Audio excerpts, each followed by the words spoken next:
Hey everyone, welcome to this iRacing video. I am Matt Christie. I appreciate you watching. I want to go over something really important today. At least it was important to me.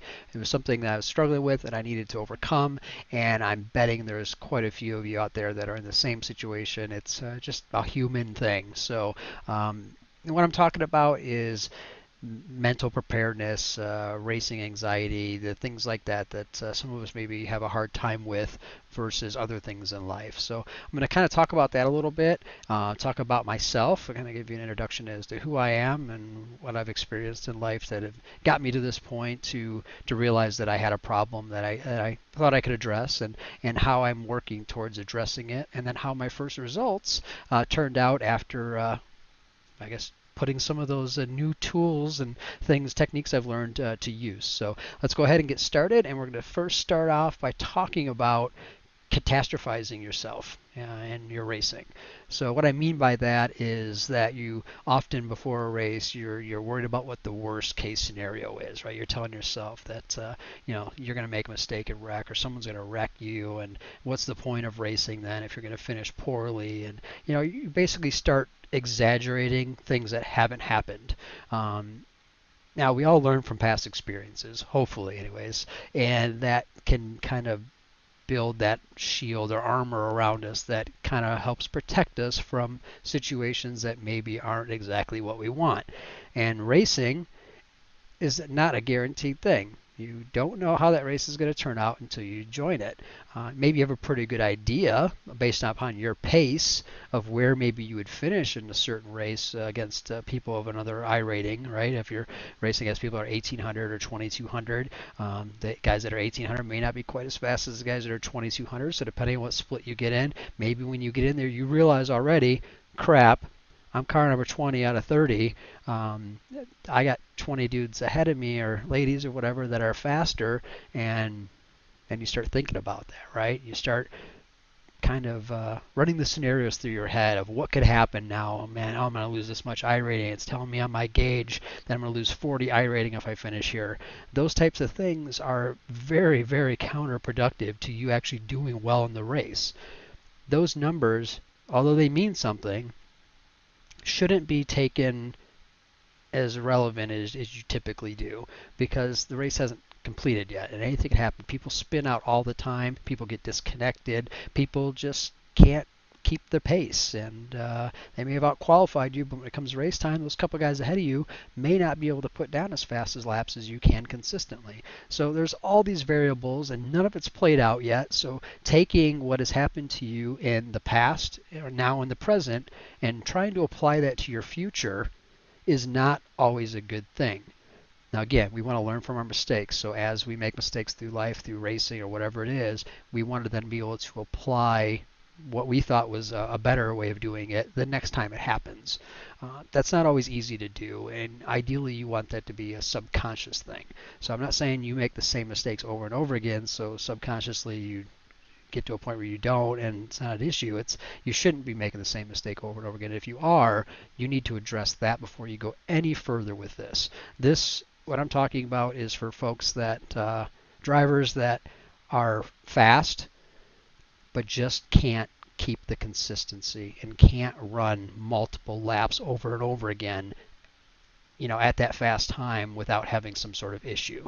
And that's where I struggled. So I would get to a point where I would be fast, I'd be comfortable with the car, the track, but then when it came time that I wanted to go race, I'd feel comfortable saying, hey, I could jump into a race and probably do pretty well.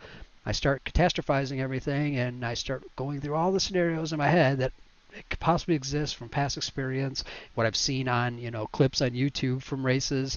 All that stuff starts going through my head, and then I talk myself out of racing. And that's not why you want to race. I originally signed up for iRacing, so we're going to kind of sidetrack now into me a little bit, see a little bit about me and where I'm coming from. I'm 44 years old, so I'm not a spring chicken, but maybe I'm a little behind with reaction times and things like that compared to some people. I think some of that is just me still, lower in the skill base, and I don't think I'm skill capped at all yet. I have a lot of room to improve. So I'm going to just keep applying everything I've done throughout my entire life of competitive sports and everything else I've always done from, I mean, I played baseball the majority of my life. I mean, until my early 30s. I played even semi-pro for a few years where I got paid to play games, and I was a pitcher. So I was the guy that was always on top of that, mound that everybody was looking at. And it was up to me to pitch well to every single batter and to know what was going on and to be able to process scenarios and situations, but not have them affect my ability to perform. So I learned at a very young age that I didn't have a problem being in the spotlight. I didn't have a problem being that guy everybody was looking at to do something. And I did well, and I had a pretty good career. I didn't get to go pro, and a lot of that is, just didn't quite have enough skill, and I also probably didn't put enough time and effort. I mean, I put a lot in, but I just don't think I put enough in. So that's always going to limit your potential if you don't put enough time and effort in. So through life, that taught me, okay, well, I didn't make that goal of becoming a professional baseball player, but I had a lot of fun playing baseball. So just because I didn't get my end goal and get to that top echelon, league, it doesn't mean that it was all wasted and it was for nothing. Because again, I had a lot of fun, met a lot of cool people. I have good stories to tell, and it's made me who I am today. Now, for the last 15 years, I've been an IT project manager. I run a team of people for a big company, and it's very rewarding because I get to see these people grow. We get people that come and go and whatnot, but you get to see people grow, and you get to help kind of guide them in certain directions to make them not just better employees for you, but just better people and put them in better situations for themselves. I didn't go to college. I started learning computers, a couple years after I was out of high school, and just became what I got into. And through gaming and everything else, it all kind of made sense. Wasn't much of a computer nerd or a geek or whatever back in the day. I'm more of a jock, but this is kind of what is all come together, and there's a process here. So when it come time to get into sim racing, I had experience of a lot of organized sports throughout my years. I played football and stuff in high school, and I wrestled and a couple other things. I think I played tennis one year. So I've done a lot of different activities where I've been on teams, where I've been a solo competitor against somebody else. But throughout the whole process, it's always been, I want to be better than the other people around me. Not to say that I'm better than them or to be that guy that goes around just boasting, gloating about everything, but just to know that I've put in more time and effort to do something better than somebody else. That's what life's about. I mean, you want to continuously get better every day. It's so hard to do. It's so hard to stay focused, and that's where sim racing gave me a hard time. Throughout life, I was able to cope and deal with things quite easily. Speaking in front of people at meetings, whatever, not that big of a deal. Giving presentations, accepting awards, whatever it is, never been a problem. Come to sim racing, try to turn a camera on myself while I'm racing and talk to you and do those types of things. It doesn't work. There's a disconnect there right now, and I'm working on that, and it starts with my racing. So if I'm not comfortable in the sim to run consistent laps over and over and over again and just keep my eyes completely forward on the track, and I'm too worried about other things going on, I'm not going to do this well, which is going to mean I'm not doing the rest of the things well, and then what's the point? So trying to make a production out of it, you ruin the race. That's not what I want to do. I want to have a race that can be turned into a production, and that's where I give a lot of the streamers and people that are on YouTube that I watch a ton of credit, because these guys are able to go out and they still make mistakes. I mean, they're human and they're going to make errors, but they're going to not focus on them, and they're not going to catastrophize themselves the rest of the race and talk about how bad they are. They got enough people in chat putting up F's and saying things. They don't need to get on themselves about it that much. I mean, just acknowledge it and move on and try not to make any more mistakes. And so I give those guys a ton of credit for what they can do.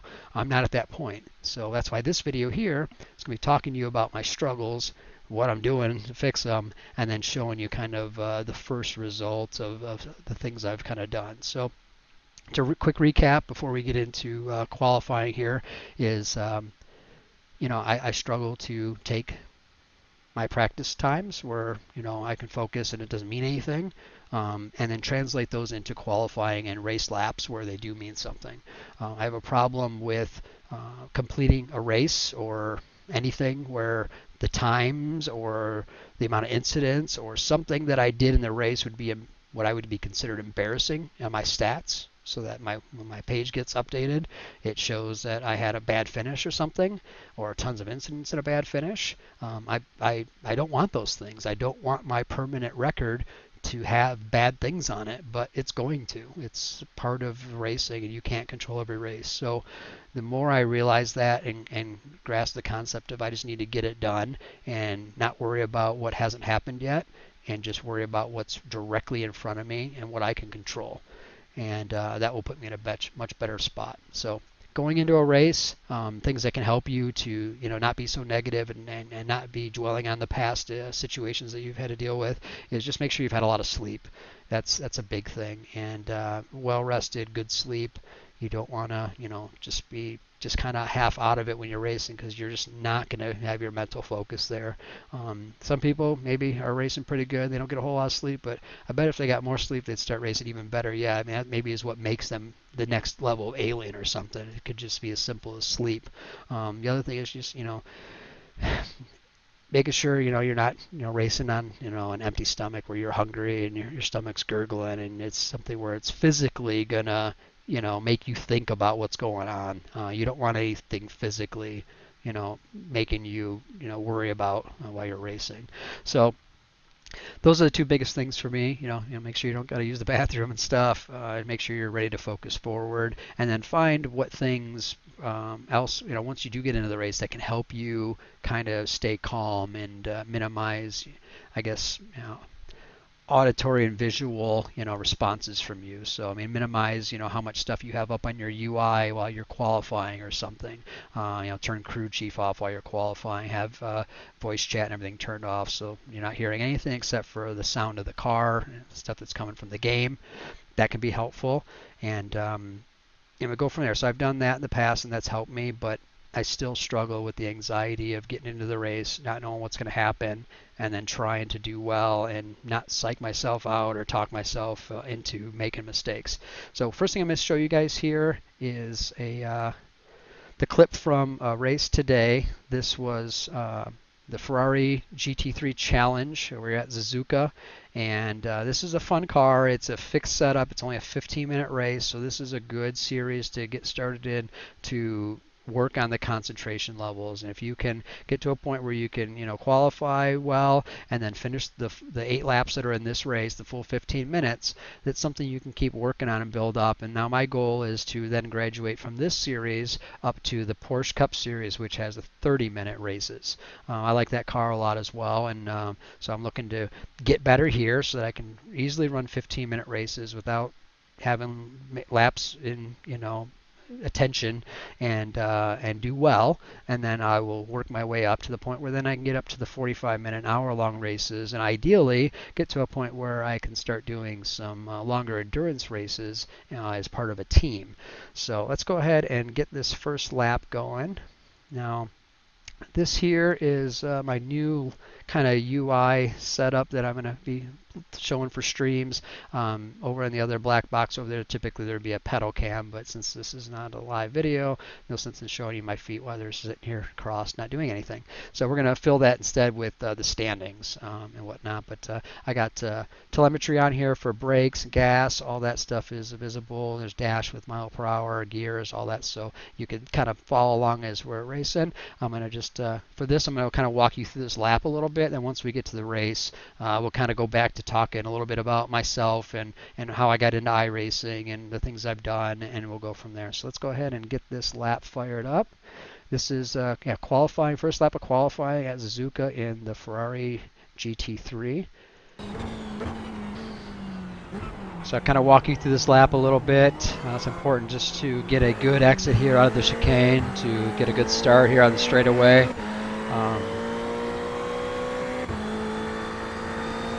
This fixed setup, though, we only end up getting up to 5th gear. We don't use 6th gear at all on this track. So it is what it is. The setup's not ideal, but it's better than nothing. So coming through here, turn 1 through 2, it's really important to be patient. Get all your braking done with your trail braking and your downshifts, and then really be patient here through the S's. This is the spot where most people lose all their time on this course. I'm still losing time here to the really fast people. Just the balance of feathering the throttle and just having the right steering angles is it's something to learn, that's for sure, and to get really good with.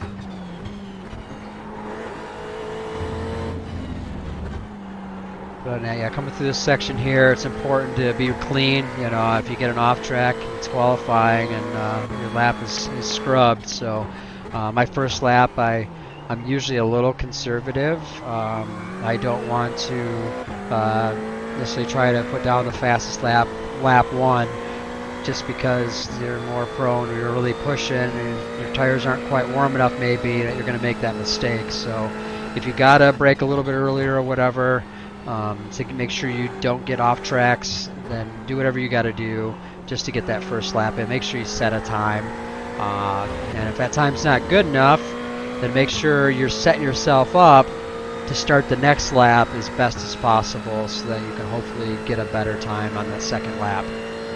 So here we are now, coming through 130R, a little bit of a lift in the Ferrari.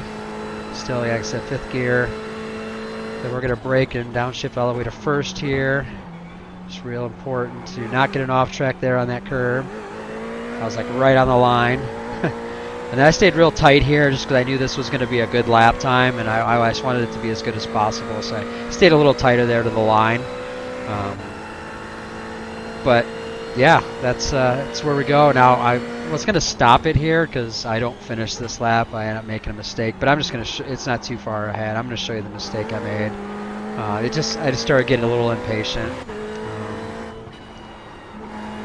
I wanted to go faster than I did in the first lap, even though that was a really good lap. It was one of my fastest laps ever. Not the fastest, but one of them. But then here I got to a point where I was trying maybe a little too hard, and I off-tracked. So, all right. So yeah, I didn't get to get the second qualifying lap in, which happens. It was unfortunate. I was hoping to go a little bit faster, but in the end, as you can see here on screen, that lap was fast enough to take pole by a couple tenths. So very happy with that. It's a good way to start the race session. After coming out of practice this morning, I woke up and I was feeling really good, but I got into a practice session and I was a good second off pace for, I don't know, about 5 or 6 laps. I was like, okay, what's going on? But then it kind of clicked, and I was getting closer to my best time, which my best time ever it was yesterday in practice, and that was a 2-minute .955 or something like that. So barely into the 2s, but I did it. So this lap here was, since this is my first qualifying lap, that was the fastest qualifying lap I've done, and I think it's like the 3rd fastest lap I've done ever. So not too bad. And some other people behind, had their struggles. All right, let's go ahead and get this race started, and we'll talk to you guys a bit more about how I got into iRacing and why all this matters to me now. So let's go ahead and get warmed up here with our tires. So I like to start my races out, a little burnout, and then holding the brakes and just kind of, getting on the throttle just to build up that friction. It does help transfer a little bit of heat to the tires, going side to side. Does not warm your tires up. The only purpose of ever doing that, I guess, would be if you're testing your grip. But then you've seen the videos of people testing their grip and then they spin out before the pace car goes off track. So don't be that guy. So here I let the pace car get off. I give them some time. I have the guys right behind me ready to go, and we send it. And I'm just looking here to make sure that turn 1, I got the inside corner apex covered, and make anybody that wants to get around me use the outside. So we got a guy now coming up on the left-hand side there. You can't see him on screen, but he got right next to me, door to door. But he wasn't going to be able to make the corner, so he had to back out of it. I was able to hold my line and go through there without any issue. That guy, I think, started 4th, and now he's up to 2nd. So he had a really good start, and You know, sometimes you worry about that, and the early dive bomb, they're, you know, getting spun. And that's where it comes back to the whole mentality thing, you know. I didn't think that at all when he was next to me. I didn't think, oh great, this guy's going to hit me and my race is done, and he's going to win. I didn't think that at all, even though that's happened to me before. I've had a guy at Spa, I finished, I was on pole, and race started, and he come over from P2 and just hit me. Yeah, I mean, I petitioned them and everything, but they just said, well, we're not sure. We're sending him a notice, but whatever. So I didn't feel that way at all. So I didn't have that in my mind that this guy was going to be taking me out. And knowing that he didn't get super aggressive right there, it should give you a little bit of sense that this person's maybe a little bit safer driver and maybe isn't going to dive bomb you. Doesn't mean don't expect it, but don't anticipate it, but just don't expect it necessarily, I guess. I don't know. You know what I mean, maybe. Because if you constantly think he's going to dive bomb you every corner, then you're going to be taking a different line throughout the whole track, and all you're going to do is slow yourself down. And yes, he's then going to get in a position to overtake you. So here we are now. I have 0.8 of a second lead, but they're still in tow. So, and now it's down to 0.7. There's nothing you can do, but if they get too close, I would protect the inside line here, but there was no reason to. There's no reason for me to worry about him doing anything. So all I was focusing on at this point is forward, and it was hitting the next apex, being real smooth and very patient through the S's here, and just making sure that I wasn't making any type of mistake that he could capitalize on. So if you drive perfect, they need to do the same thing, especially when you know that you're faster than they are. In the past, I've struggled. This is the third time I've been on pole out of 15 public races, and I've yet to, you know, finish first. So that's a big deal. I mean, you start first, but then you finish somewhere else down the order. That's not the plan. Sometimes, yeah, it's been because people have done stupid things, but most times it's because I make a mistake somewhere. I lose that concentration. I start thinking about the guy behind me too much and worried about, oh man, he's 0.8 of a second behind, or now he's 0.2 of a second behind. He's going to get me on this next corner if he gets a run, so I have to get a good exit. Just don't think about those things. Just do them. So, like spoon here, it's super important to be real tight on this apex so you can get on the throttle as soon as possible and get out of there. Now, there's also an off track there too that you got to be careful of. So, certain tracks, there's different variables and fine lines you have to watch out for.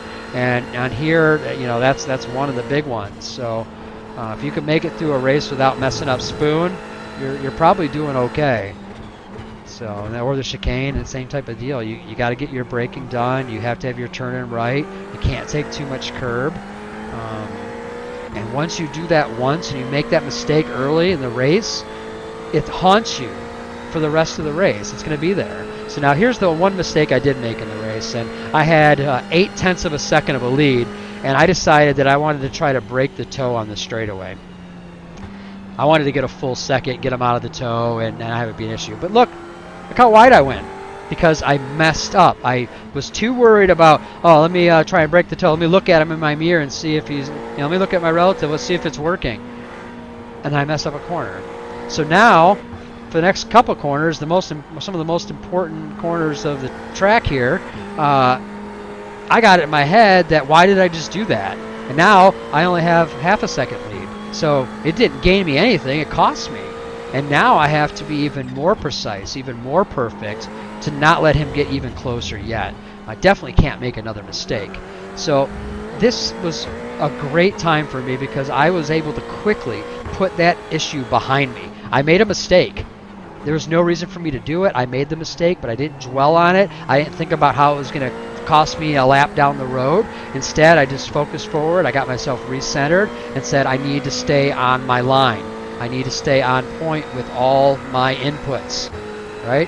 And that's all I have here. And that's the biggest difference from going from a real car on track to a sim for me, is that I don't have that same type of feel. All I have is the feedback in my wheel and a little bit from the pedals. and then the rest is visual and audio, right? I mean, you can hear what the car is doing a bit, but it's about seeing what you're doing. So pointing the car where you're looking and going where you're looking is at the utmost importance. When you start looking up at your forest screen, looking at a standings box or whatever it may be, or looking over here to look at your fuel gauge, you're not looking here, and that can be a problem. So knowing when to look at stuff is the best thing. Like once you've completed this corner and you get to your top gear, you got a second and a half. I can look at something real quick, and you didn't affect anything maybe. But if a guy's right behind you and you're battling, you need to defend, you shouldn't be looking at anything other than what's directly in front of you and where's your next apex and where's your next track out point. If you're thinking of anything else, you're going to put yourself in a very bad position. So what I found to work myself past that, it's going to be different for everybody, is to just, when I start getting that little thought, I got that little thought in my head about how I made that mistake, I instantly said, I have some really tough corners ahead of me, and that's what matters now. It's just what happens in the present is all that matters, because I can't control what I already did, and I can't force a specific outcome in the future without having the right mindset. And if my mindset's that I'm making mistakes and I'm going to keep making mistakes, then I'm probably going to finish in a very bad spot. But if I tell myself, oh, that was a bad one, focus forward, let's recoup, and let's not make any more, you're in great shape, you're in first place, the guy's he's not getting close to you on his own, so just focus forward. It's that simple. And then you just do what you know how to do, and you let it become a subconscious thing. When you get your conscious involved, you start making mistakes. So I can keep talking about that forever, but I think I've touched on the mentality side of this enough, guys. Just know you are not defective. All right? It doesn't matter how you're struggling mentally with this stuff. You're not defective. We all have our issues with it. Some maybe a little more pronounced than others. Some of us maybe it takes a little bit longer, or it's a little bit quicker to figure out what's going on and how to address it. So I'm hoping this video does help you in some way, at least realize maybe what the problem is, and just try to start talking yourself down off the ledge, and don't put yourself in the bad mindset all the time.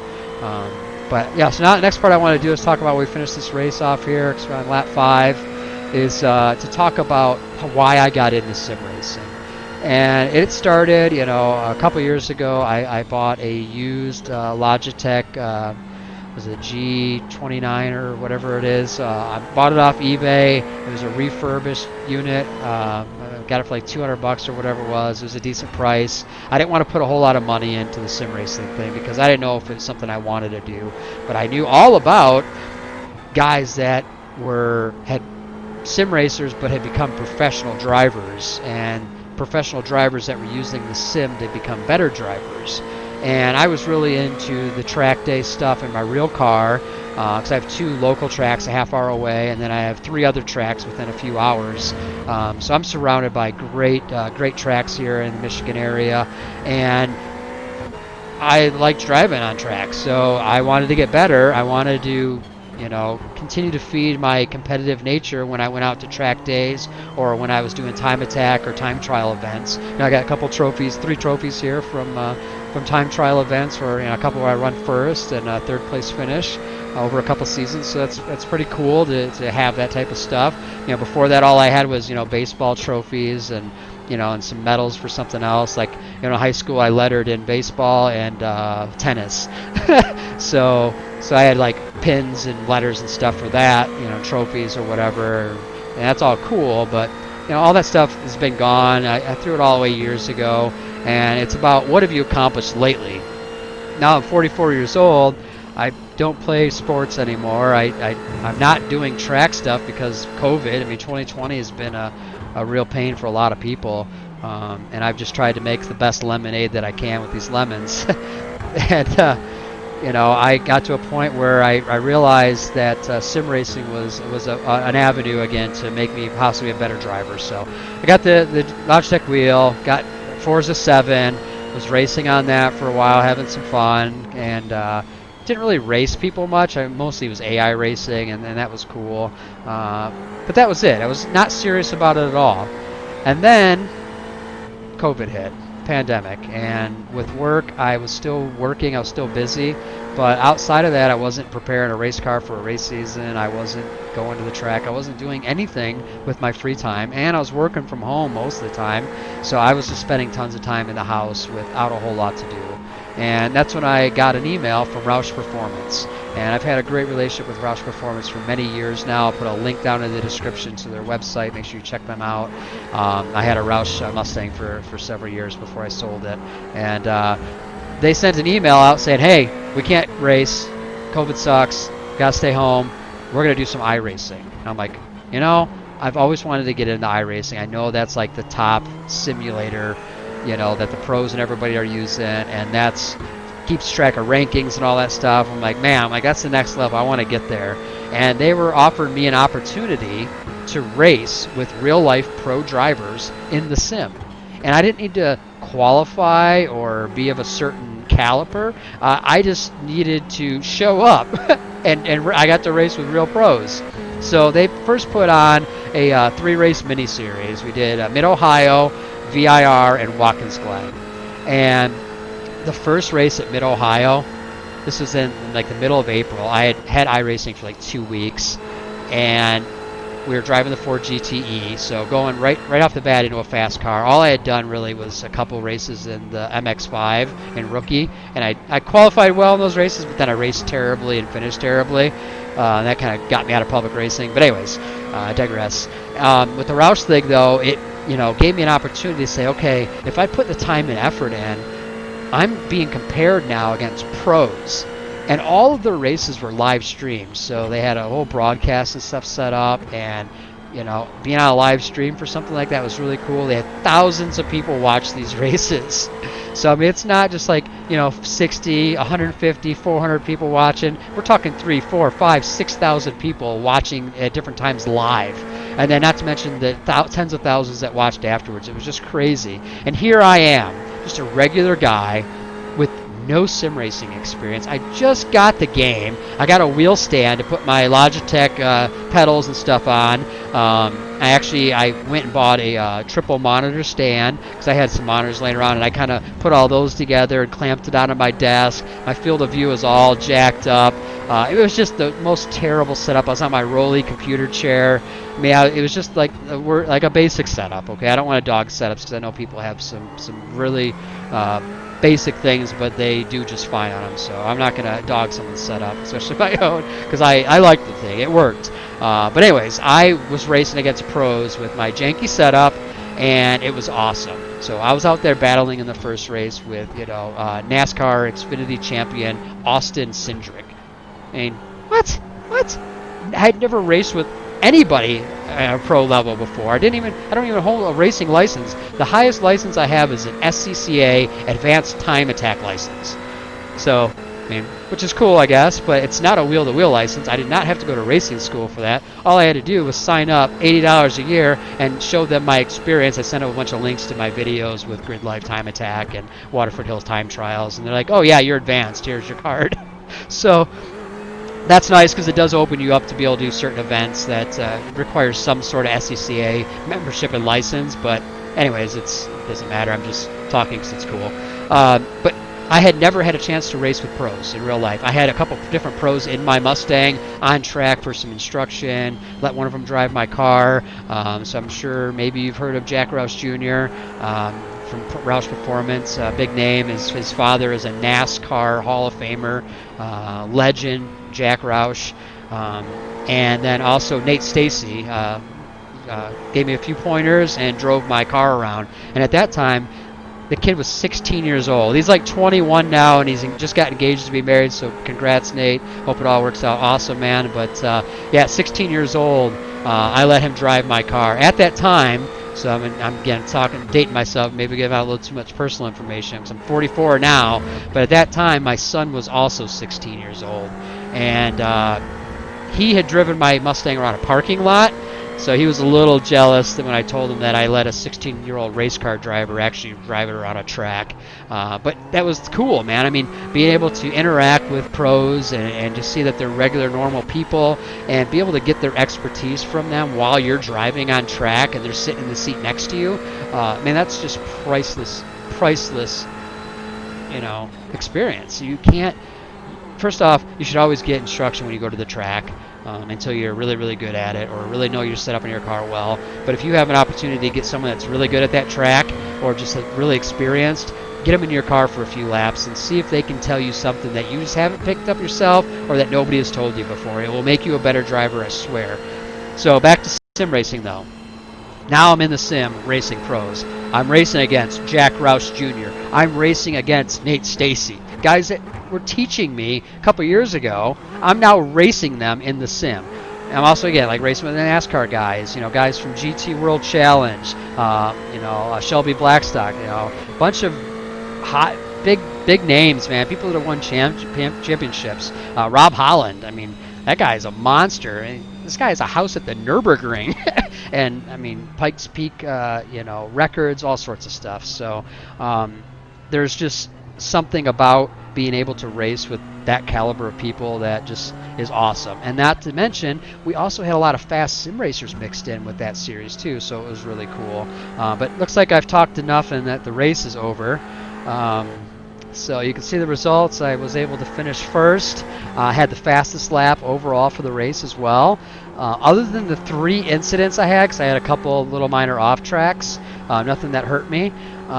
It was almost a perfect race. So I'm just very pleased with how that turned out.